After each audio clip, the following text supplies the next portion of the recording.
आज के सेशन में हम लोग चर्चा करने जा रहे हैं मेजर 9 की पेपर के बारे में। जो इम्पोर्टेंट सवाल है वो इम्पोर्टेंट सवाल है कुतुबुद्दीन ऐबक के प्रमुख कार्य तथा शासन व्यवस्था किस प्रकार थी, उसके विषय में हम जानने की कोशिश करेंगे। कुतुबुद्दीन ऐबक का जो शासनकाल है वो 1206 से लेकर के 1210 तक है, जिन्हें गुलाम वंश के संस्थापक के रूप में जाना जाता था।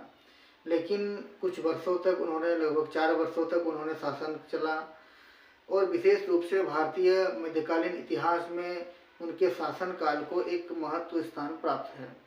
यानी कि हिस्ट्री ऑफ इंडिया मध्यकालीन भारतीय इतिहास में 1206 से लेकर के 1526 तक के कालखंड को हम सल्तनत काल बोलते हैं। और दिल्ली सल्तनत की स्थापना कुतुबुद्दीन ऐबक के शासनकाल में होती है और उन्होंने 1206 ईस्वी में मोहम्मद गोरी की मृत्यु जब हुई और उसके तत्पश्चात उन्होंने स्वयं को स्वतंत्र सुल्तान के रूप में घोषित किया। इस प्रकार से भारत में एक स्वतंत्र रूप से मुस्लिम शासन की स्थापना की नींव डाली गई और ऐतिहासिक दृष्टि से दिल्ली सल्तनत की नींव कुतुबुद्दीन ऐबक के द्वारा ही विशेष रूप से पड़ा था।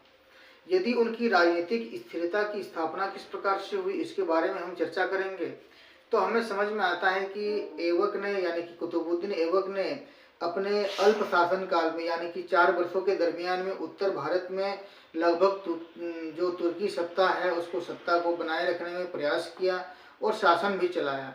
उसने विद्रोही रूप से राजपूत शक्तियों को नियंत्रित करने की कोशिश की। उसके बाद उन्होंने शासन को विस्तारपूर्वक चलाने की कोशिश की और शासन को टूटने से विशेष रूप से बचाने का उनका प्रयत्न सफल हुआ। उसकी जो शासनकाल में स्थापत्य कला को विशेष रूप से प्रोत्साहन मिला एवं कुतुबुद्दीन ऐबक ने स्थापत्य कला के क्षेत्र में उनकी योगदान को उल्लेखनीय माना जाता है। जबकि उसने जो है वह क्या किया था, दिल्ली में कुब्बत उल इस्लाम मस्जिद का निर्माण कराया था, यानी कि कुतुब मीनार का निर्माण आरंभ कराया था। और इनके शासनकाल में भारतीय और इस्लामी स्थापत्य कला का दोनों का समन्वय स्थापित करने की कोशिश की गई थी। यानी कि इसकी 4 साल के शासनकाल में भी अलग अलग प्रकार की नीतियां निर्धारित हुई। उसमें से धार्मिक नीति प्रमुख था। वह क्या बोलते थे, कुतुबुद्दीन ऐबक कहते थे कि इस्लाम को राजधर्म के रूप में स्थापित किया जाए और उलेमाओं तथा धार्मिक विद्वानों को संरक्षण प्रदान किया जाना चाहिए, ताकि धार्मिक नीति सहिष्णु नहीं होना चाहिए और गैर मुस्लिम शासकों का प्रति जो है वह भेदभाव की नीति विशेष रूप से अपनाई गई। क्योंकि हम लोग देखते हैं कि 1526 से 1206 से लेकर के 1526 तक अलग अलग प्रकार के सल्तनत काल में शासक आते हैं, यानी कि वंश आते हैं, उस समय काल में देखने को मिलता है। कुतुबुद्दीन ऐबक ने दानशीलता के कारण लाख बख्श के रूप में उसको कहा जाता था और वह विद्वानों, कवियों और सूफियों, संतों को विशेष रूप से सम्मान भी प्रदान करते थे। वह एक प्रकार की उदार और परोपकारी शासक के रूप में उसकी गिनती की जाती है। अब विशेष रूप से जब चर्चा किया जाता है कि कुतुबुद्दीन ऐबक की शासन व्यवस्था किस प्रकार से समझा जा सकता है, आइए हम इसको विस्तार से समझने की कोशिश करते हैं। पहला भाग है उनका शासन का स्वरूप, यानी कि उन्होंने किस प्रकार से अपने साम्राज्य को स्थापित करने की कोशिश की। सर्वप्रथम जो है उन्होंने शासन स्थापित करने के लिए सैन्य आधार को माना एवं व्यक्तिगत शासन के रूप में उन्होंने स्थापित करने की कोशिश की और कोई विकसित प्रशासनिक ढांचा उसके शासनकाल में विशेष रूप से नहीं बन पाया, क्योंकि हम चर्चा कर रहे हैं कि उनकी शासनकाल ही बहुत शॉर्ट समय के लिए है।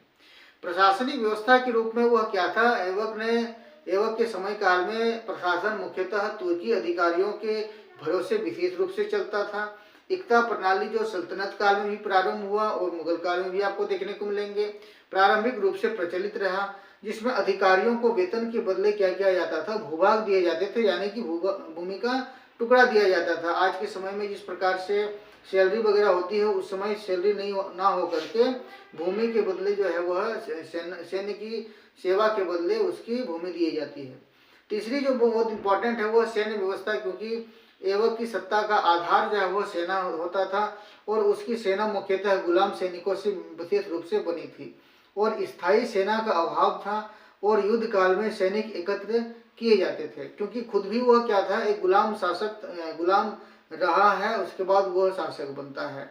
यानी कि कुतुबुद्दीन ऐबक की न्याय व्यवस्था सुल्तान के अधीन थी, यानी कि इस्लामी कानून जिसको हम लोग शरीयत बोलते हैं, उसके अनुसार विशेष रूप से उनकी न्याय की व्यवस्था थी। दंड विशेष रूप से कठोर था और न्याय प्रक्रिया पूरी तरह केंद्रीकृत थी, यानी कि सेंट्रलाइज सिस्टम माना जाता था।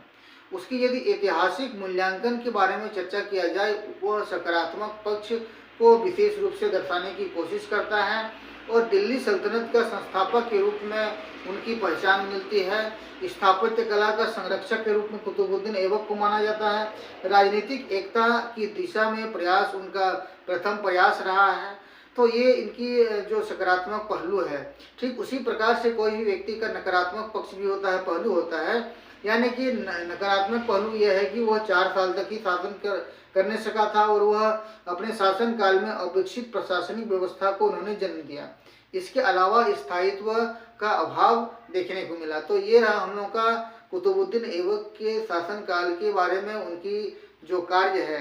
तो निष्कर्ष यह कहा जा सकता है कि इस प्रकार के कुतुबुद्दीन ऐबक को एक महान प्रशासक की अपेक्षा जो है एक संस्थापक के रूप में अधिक महत्व दिया गया, क्योंकि वह गुलाम वंश के संस्थापक के रूप में भी माने जाते हैं। यानी कि शासन जो है वह व्यवस्था पूर्ण रूप से विकसित उसके शासनकाल में नहीं हो पाई थी, जबकि भारत में दिल्ली सल्तनत की मजबूत नींव रखी गई थी। ये इनकी बहुत बड़ी पॉजिटिव पॉइंट है।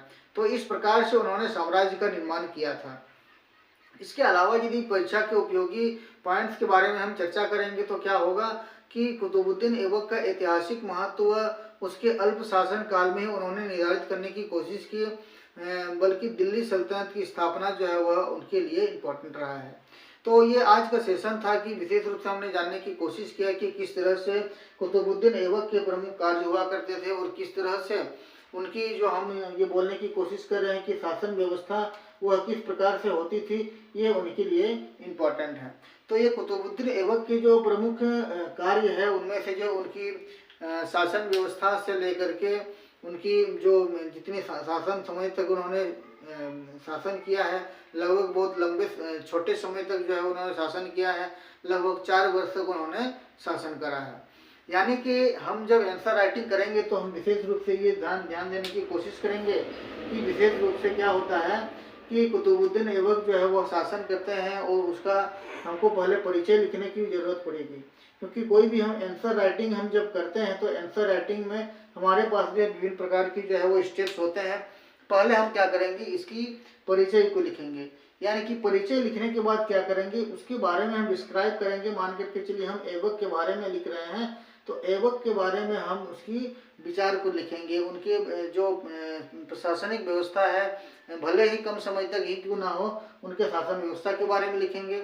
उसके अलावा जो है हम उसके शासन के बाद जो है वह किस प्रकार से प्रभाव हमको देखने को मिले हैं, ये प्रभाव को भी हमको विशेष रूप से अपने आंसर में लिखना है। और अंत में हम क्या करेंगे, निष्कर्ष को हम लिखने की कोशिश करेंगे। निष्कर्ष जो है वह लिखने की कोशिश किया जाएगा और निष्कर्ष आप जब तक नहीं लिखेंगे तो आपका आंसर जो है वह पूर्ण रूप से कंप्लीट नहीं होगा। तो विशेष रूप से हमको यह समझना होगा कि ये यदि क्वेश्चन हम लोग का 15 मार्क्स का है तो लगभग हमको क्या करना है कि इन सारे पॉइंट्स के रूप में हमको डिस्क्राइब करना है, यानी कि परिचय या भूमिका के रूप में। उसके बाद जो है उनके बारे में कुछ जानकारी हमको देना है कि कुतुबुद्दीन ऐबक यदि गुलाम वंश के संस्थापक वह किस प्रकार से होते थे, किस प्रकार से हुए, और गौरी के बाद जो है वह गुलाम वंश के संस्थापक के रूप में अपना भूमिका अदा करता है। तो ये था हम लोग का आज का सेशन की यहाँ पे हम लोग चर्चा करने की कोशिश किए थे कि कुतुबुद्दीन ऐबक जो है वो उनके प्रमुख कार्य किस प्रकार से होते थे और किस प्रकार से उनकी उपयोगिता बनी रही। अगले सेशन में हम लोग मेजर 9 का ही कुछ अगला सवाल को करेंगे जो परीक्षा के लिए उपयोगी होगा। तब तक के लिए मिलते हैं, धन्यवाद।